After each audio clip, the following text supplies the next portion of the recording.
Hello, lovely folks of YouTube, Ren here. So it feels like it was around the same time last year that I was out here just talking about what an absolute disaster, just dumpster fire my garden is. Well, here I am again. It's literally the last day of August.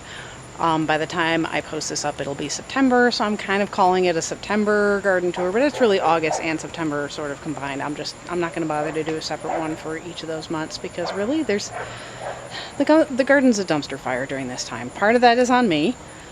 It's just so damn hot.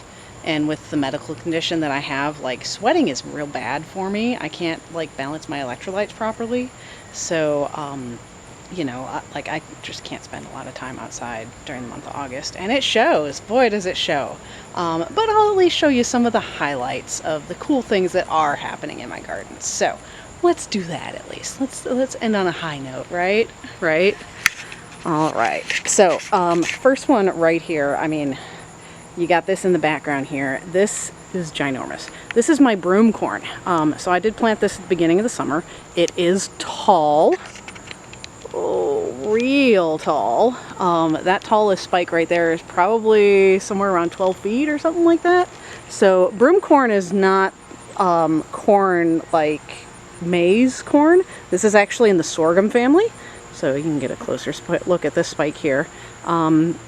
These seeds are edible, and they are eaten in a lot of cultures. Usually here, this particular species is not really grown for anything other than decoration normally.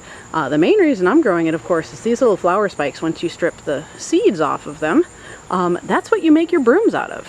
You take like a good, 15 to 30 of these and strap them around a, stick of your choosing, and voila, you got a broom. So that's actually what this is going to be put to use towards. I am making a broom for a special someone in my grove, and that's what this is being grown for. So that's a cool thing.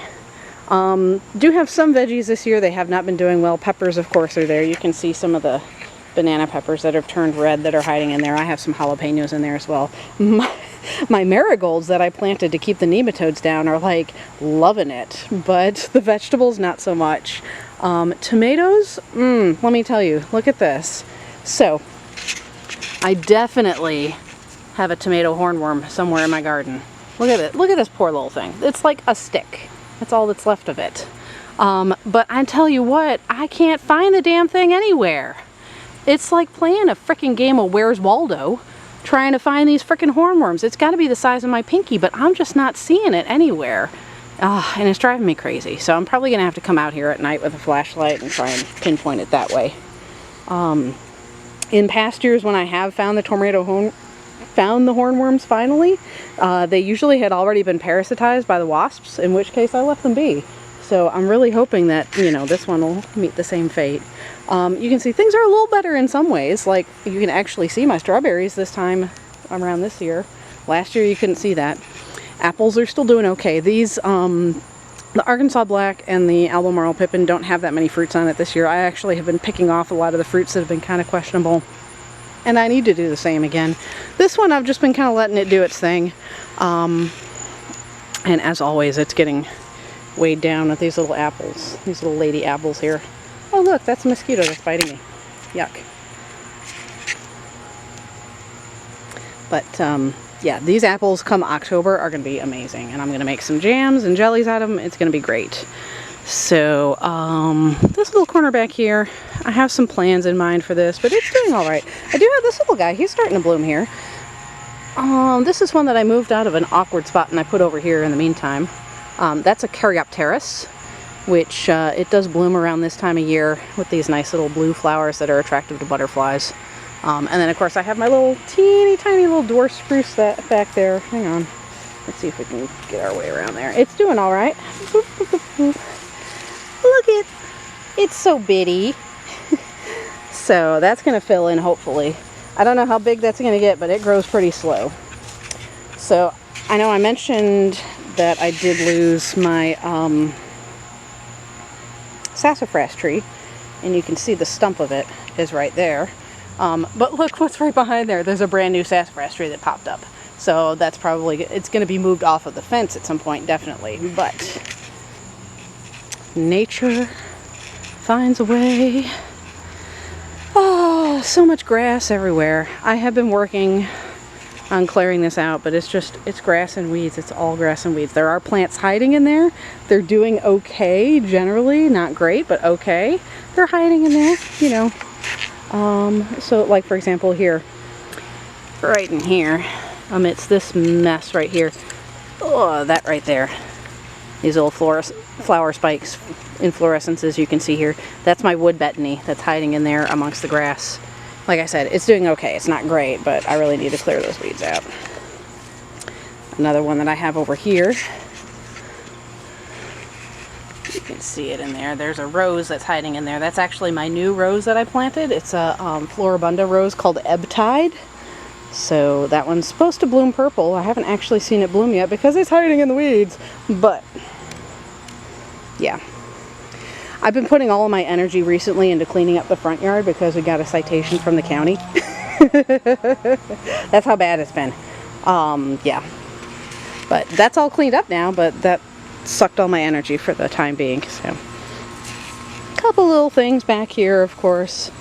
Liriope is blooming. It's just kind of a generic filler plant, but it is nice around this time of year when it blooms. This stuff right here is starting to get ready. This is going to be blooming soon, sometime in the next month. That's my Trichritis toad lily. And then of course the pond. Pond is doing well. Oh my gosh. Oh, this is a new development, folks. You and I are seeing this together for the first time. Look at that. My water lily has a flower. Oh my gosh. I had no idea. I am so excited. I've never seen it bloom before. And there it is. My water lily has a flower. That's so exciting. Okay, I'm totally stoked now. There we go. There's the high note.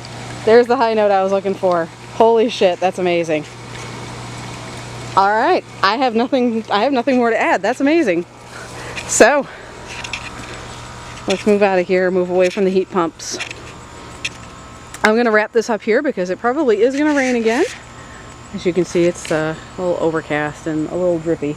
So, yeah, that's all I've got for now. Not a great month. August, September, not a great month here in my garden. This is where I'm going to be doing a lot of cleaning up and then a lot of filling in holes. The good news is that September here in Virginia is actually a good time to plant perennials because a lot of the time you can find them on sale or clearance at the garden stores.